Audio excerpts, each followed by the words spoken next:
मैं इस्लामुद्दीन खान और आप देख रहे हैं प्रहार टाइम्स। ठाणे महानगर पालिका के चुनाव में जो है सैयद अली अशरफ भाई साहब और विधायक जितेंद्र आव्हाड के बीच में काफी नाराजगी देखी गई। दरअसल चुनाव प्रचार को लेकर जो है ये यहाँ से विवाद शुरू हुआ और ये विवाद इतना आगे बढ़ गया कि इसमें जो है कहा जाए तो मतलब कुछ पर्सनल बातें भी एक दूसरे को देखने की बातें कही गई। यहाँ तक कि सैयद अली अशरफ भाई साहब ने जितेंद्र आव्हाड को कहा कि पूरे महाराष्ट्र में उन्हें नंगा कर देंगे। उसके बाद जितेंद्र आव्हाड ने भी मंच से कहा कि एक हमाम में सब नंगे हैं।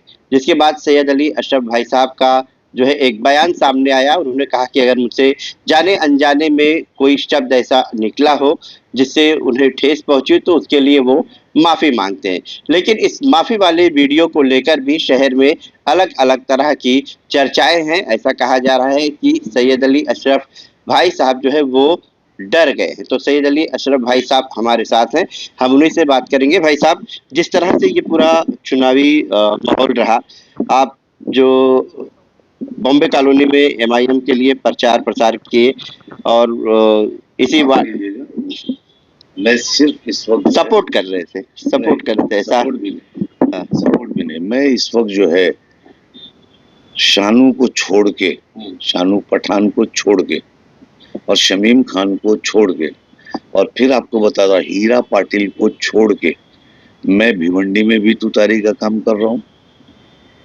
नहीं, मैं जो आरोप लगा मैं उस पे बात कर रहा हूँ कि जिसे कमर खान ने प्रेस कॉन्फ्रेंस किया, मैं उसकी बात नहीं करना नहीं, मैं ठीक है आपने करिए, लेकिन मैं सवाल तो वही है ना, वहीं से विवाद की शुरुआत हुई।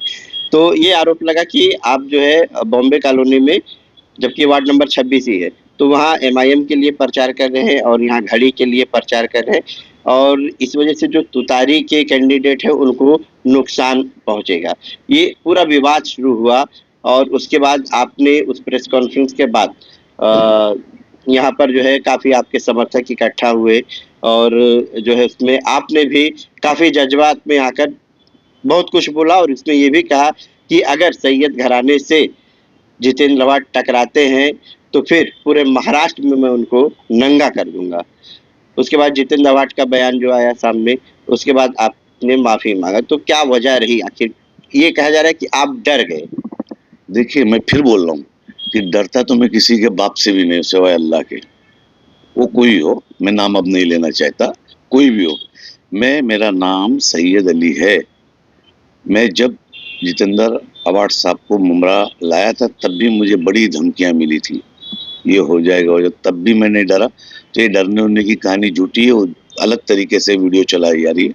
वो वीडियो का कारण ऐसा है कि उन्होंने एक तन्वर नगर में बयान दिया, मेरी खानदान के ऊपर से अच्छा बयान दिया उन्होंने और उन्होंने बताया मैं उनकी वो लोग रिस्पेक्ट करता हूँ, है ना।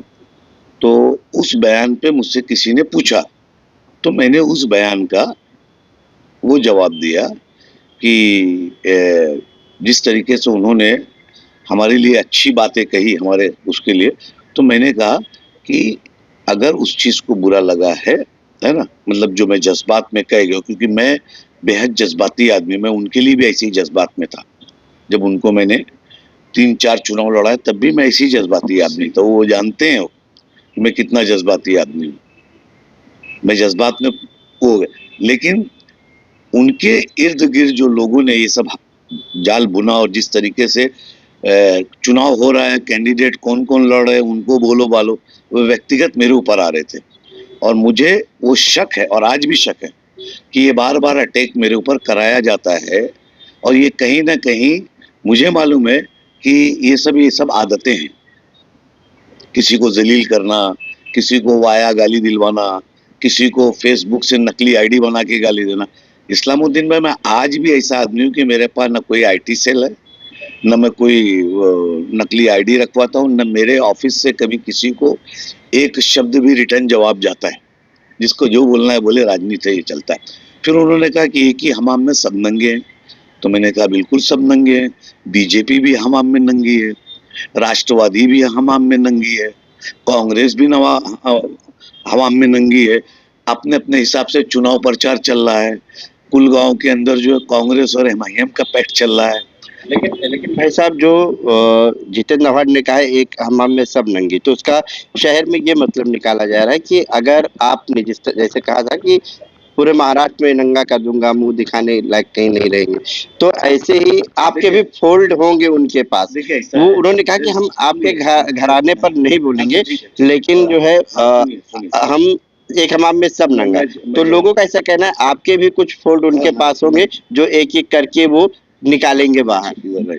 मेरा न मैं कोई कब्रिस्तान चोरी में इन्वॉल्व हूँ इस शहर में, न मैंने कोई घोटाला किया इस शहर में, न मेरी कोई बिल्डिंगें इस शहर में है मेरा, न मैंने पार्टी कभी कॉन्ट्रैक्टर का काम किया हूँ, न मैंने कभी रेती का धंधा किया हूँ, है ना। तो मेरा जो चाहिए वो निकालो, मैं खुली किताब हूँ, है ना, खुली किताब हूँ मैं। और मैं तो बोलता हूँ कि जो चाहिए वो बोलो, ये राजनीति है ना, इसमें तो बोला जाता है ना, प्रूफ भी करो। और ना मैं 15 साल और 20 साल से यहाँ का एमएलए हूँ, ना मैंने कभी किसी को आपस में झगड़ा कराया। मेरे पास सारी पार्टियों के लोग क्यों आते थे, उसका कारण था ना, वही बात से लोग चिढ़ते थे कि मैं सबकी बातें सुनता था, आपस में सबको मिला देता था।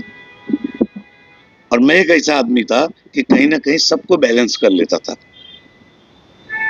तो उस चीज को और वो पॉपुलैरिटी देखते हुए उन्होंने पहला कहीं ना कहीं मुझको खत्म करने की साजिश किया और उन्होंने मेरे बोलने पे टिकट नहीं दिया।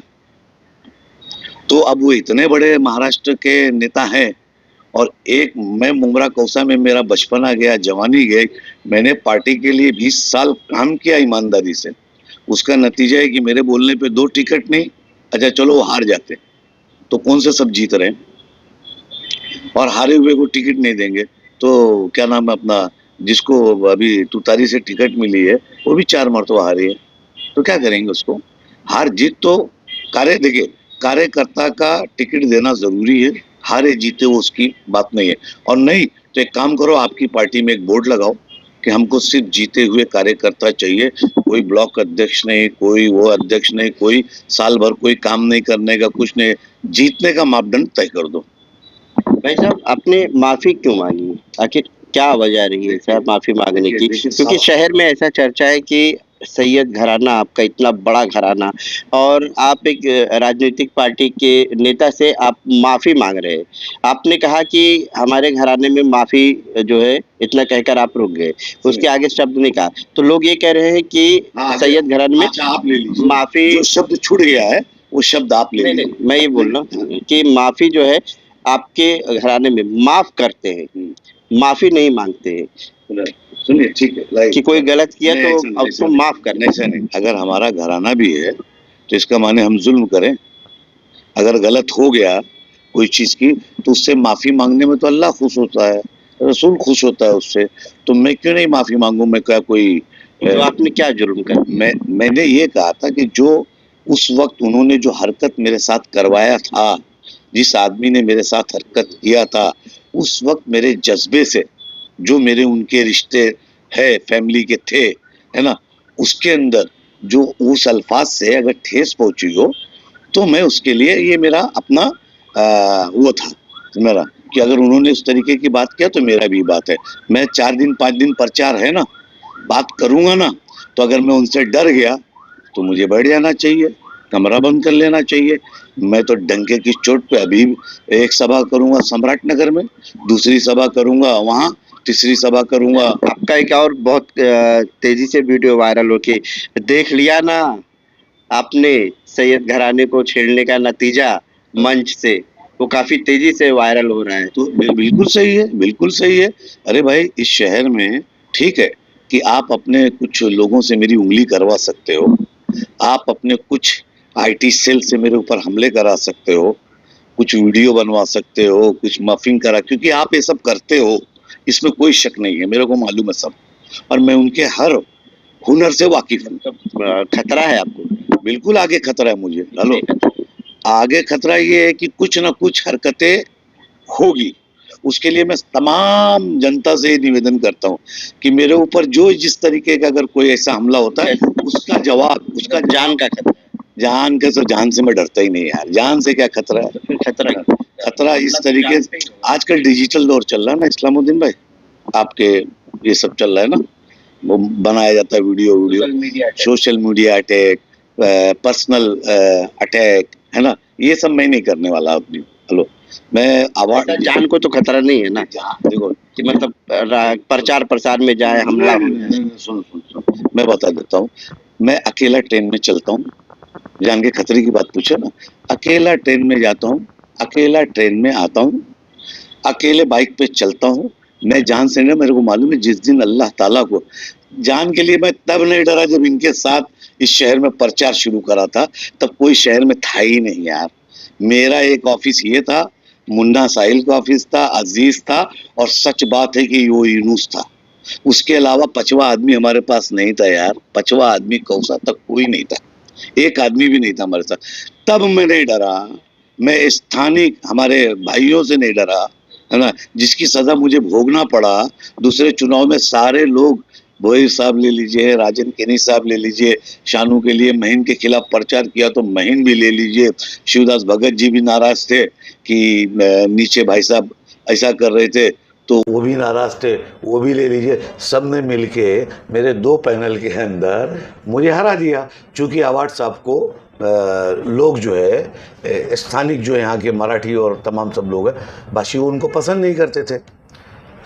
और क्या नाम है, बाकी ये लोगों का एक वर्चस्व था इस घराने का, है ना। पिंडिया घराना ले लीजिए, पिंडिया दादा का घराना ले लीजिए, सुधीर के वालिद का, उनके दादा का, राजन केनी साहब का, है ना, वो उनको चुनाव हराए थे, है ना। सुभाष बोई जी की टिकट कटी थी, तो वो इतना गुस्सा था कि मैं मुसलमान वोट से तो जीत गया, लेकिन जहाँ मुझे हिंदू भाइयों का वोट चाहिए था वहाँ पे मुझे एक सिंगल वोट नहीं मिला।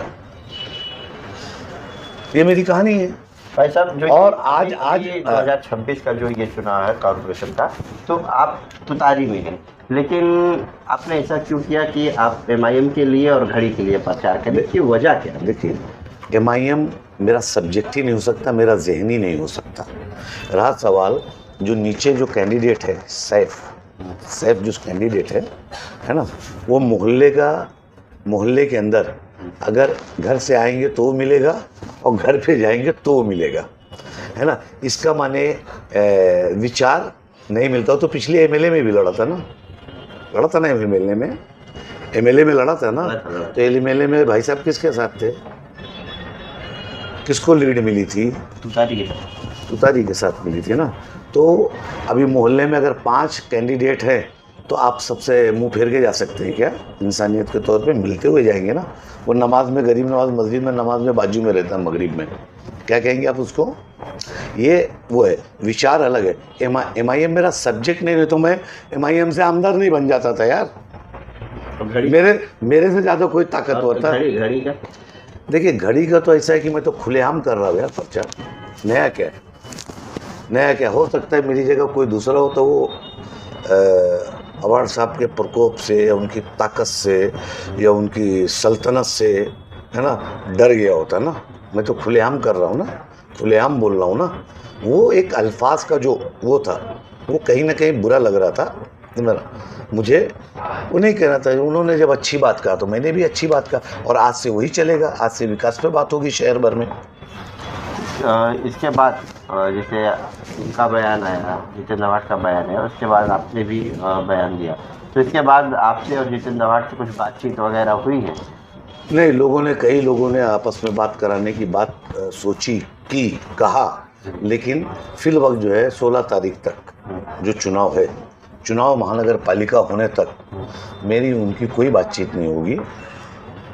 कोई मैं मिलने की कोशिश भी नहीं कर रहा हूँ, ना मेरे को जाना है ना। मैं जो अभी माहौल में मैं जो जिंदा हुआ हूँ, मेरे स्किल को जो दबाया जा रहा था, मैं जो पिछले 15 साल से साइलेंट पॉलिटिक्स कर रहा था कि चलो ठीक है, उधर हमारा शमीम भाई है, वो काम कर रहा है, शानू काम कर रहा है, सब हमारे लीडर, हमारे यूनुस काम कर रहा है, तमाम लोग काम कर रहे हैं, चलो इनके ऊपर अपने एक बड़े भाई की हैसियत से काम करेंगे। और अवाड साहब हमारे बड़े भाई थे, मिला। तो ये हमारा सिस्टम चल रहा था।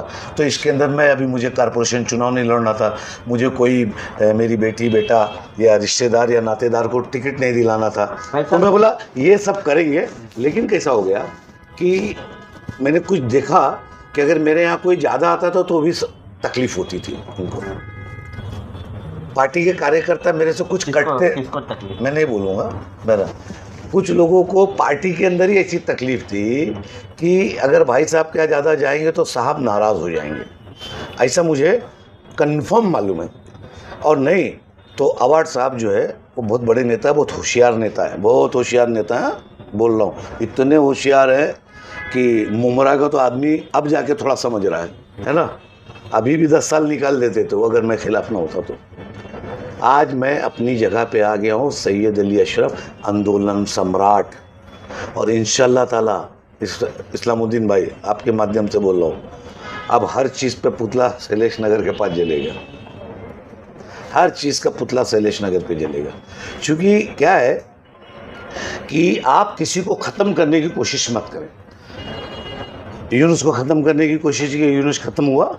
यानी ये माना जाए आपके और जितेंद्र आव्हाड के बीच का जो विवाद है वो ख़त्म नहीं हुआ। ख़त्म का मतलब ये नहीं, ख़त्म का माने ये नहीं, मैं मेरा काम करूँगा, वो अपना काम करें, बाकी फैसला आपको देना है। मैं अपना एक पैरवी करूँगा, वो अपनी एक पैरवी करें। जो कुछ लोग ऐसे भी बोलते हैं भाई साहब कि आप काफ़ी सालों से राजनीति में हैं, लेकिन विधायक को भी कहा जा रहा है कि आप ही लोग लेके आए, लेकिन ये भी कहा जा रहा है कि जब चुनाव कुछ भी ऐसा आता है तो आप नाराज़ हो जाते हैं उनसे या और किसी से नाराज़ हो जाते हैं।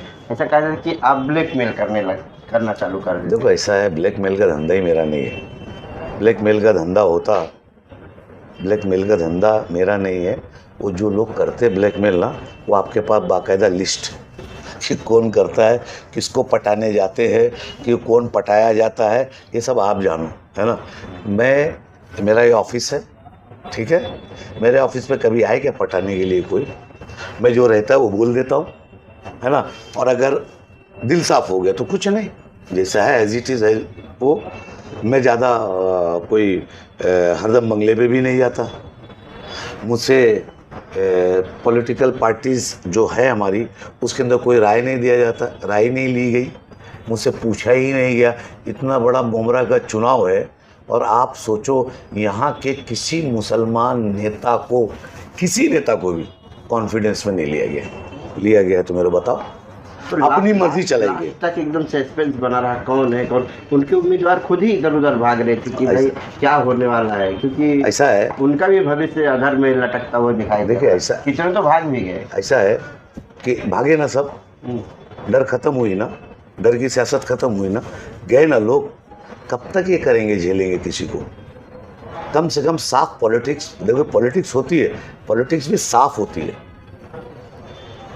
पॉलिटिक्स भी साफ पॉलिटिक्स होती है, ऐसा नहीं है ना। तो साफ पॉलिटिक्स करो ना, इसको भी चूना, उसको भी गुड़, उसको भी मक्खन मक्खा, वो मट्ठा, ऐसे इतने लोग को लगा के एक की बुराई सुन के उठो, दूसरा हाजिर, तीसरा हाजिर। और मैं अपने लोगों से भी अपील करता हूँ हाथ जोड़ के कि एक दूसरे की बुराई मत किया करो यार, कुछ नहीं। ये बुराई करते, इसी बुराई करने में ना शहर का विकास विनाश में बदल गया, शहर में कोई काम ही नहीं हुआ, है ना।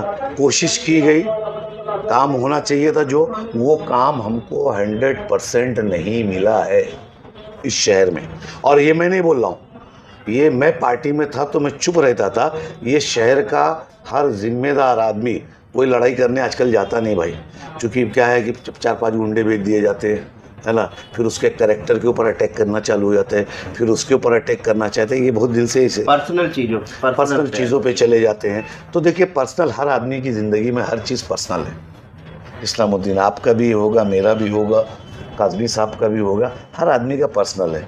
तो सियासत का धंधा यही रह गया है कि पर्सनल चीज़ों पे जाओ, किसी की बीवी पे जाओ, किसी के बच्चे पे जाओ, किसी की बेटी पे जाओ। ये कोई तरीका है? और जो ये करता है इसका माने कि वो नीच घर में पैदा हुआ है। तो अभी आप चुनाव प्रचार किसके लिए करेंगे? तुतारी के लिए या घड़ी, या फिर MIM को भी पीछे से पुश मारते रहेंगे? नज़दीक लाओ, ये जो वीडियो चलाई जा रही है ना माफ़ी की, टंके के चोट पे बोल रहा हूँ, घड़ी का काम कर रहा हूँ, घड़ी का। और सिर्फ शानू पठान, हीरा पाटिल और शमीम खान और वो लड़का मेरा भतीजा, मेरा उसके लिए काम कर रहा हूँ, डंके की चोट पे। किसी का एहसान नहीं, किसी का डर नहीं, है ना।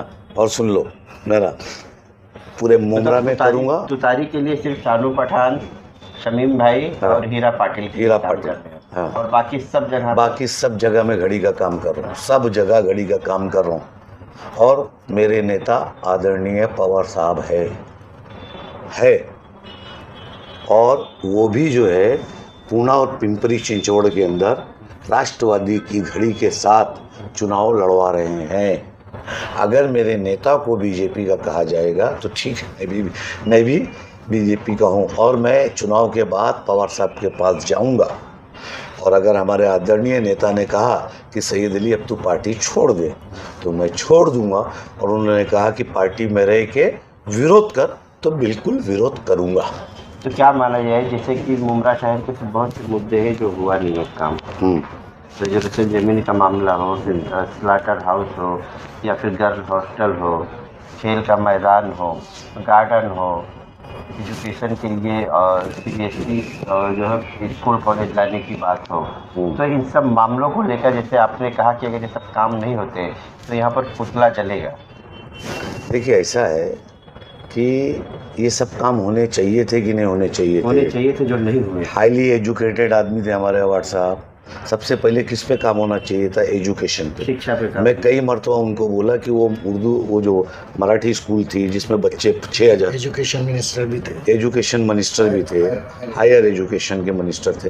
हायर एजुकेशन के मिनिस्टर को कितना मिनट लगता है हाकिम अजमल को जो है मेडिकल कॉलेज देने में? जो मेडिकल कॉलेज है उसको हमारा मेडिकल कॉलेज अंबरनाथ चला गया। तो फिर क्या करेंगे? पुतला कैसे जलाएंगे? देखिए, पुतला जलाने का सब्जेक्ट मतलब एक डायलॉग है, पॉलिटिकल डायलॉग्स होते हैं, उसमें एक पुतला मेरा ये बोलने का मतलब है कि मैंने हमेशा अच्छी चीज़ों के लिए कहा अपने नेता से, लेकिन क्या है कि मैं 24 घंटा ड्यूटी नहीं दे सकता था और हरदम कान में बोल नहीं सकता था। अच्छी बातों को अगर वो मेरे मतलब मैं बोलता हूँ कि अगर वो मेरे रिश्ते थे उनके, अगर सैयद अली भाई साहब ने कभी कोई गलत मशवरा दिया हो अपने फ़ायदे के लिए तो कह सकते हैं। मैंने हमेशा उनको अच्छा बताया।